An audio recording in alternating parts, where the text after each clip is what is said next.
Hello, Cleveland Browns fans, and welcome to the OBR Video Newswire for September 16th, 2021. I'm Barry McBride, publisher of the OBR, and this is your invitation to meet me at Old River Tap and Social in Rocky River, Ohio, before, during, and after the Texas game.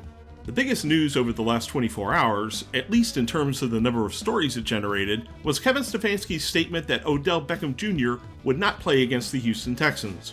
Of course, if you had listened to Brad Steinberg on the OBR's premium forums, this wouldn't have come as a surprise at all. Brad has maintained that the medical advice for OBJ has been to wait until week 3. Meanwhile, the Houston Texans are coming to town, which might be one of the reasons the Browns are willing to let Beckham wait another week.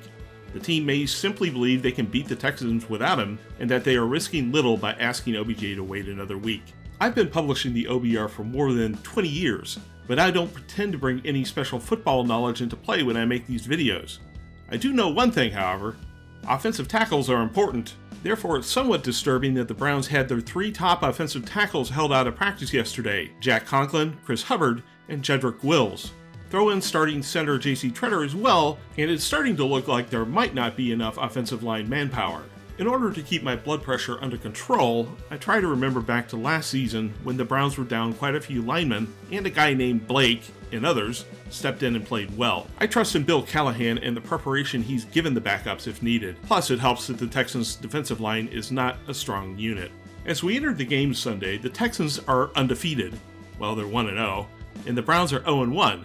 Still, I have to admit that I didn't quite see that coming. My assessment, made far away from any Texans fans who might want to argue with me, is that the Texans are a bad team that just managed to beat a worse one. The Texans managed to beat the Jaguars via ball control and a successful rushing attack, running the ball more than 40 times. I think they're speaking Kevin Stefanski's language, and that the Browns will be more than happy to show the Texans how that's really done. Even with the injuries, I'll take the Browns' top-rated offensive line over the Texans' low-rated defensive line any day of the week.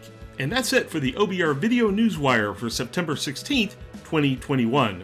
We'll be back tomorrow with more Browns news and plugs to join me at Old River on Sunday.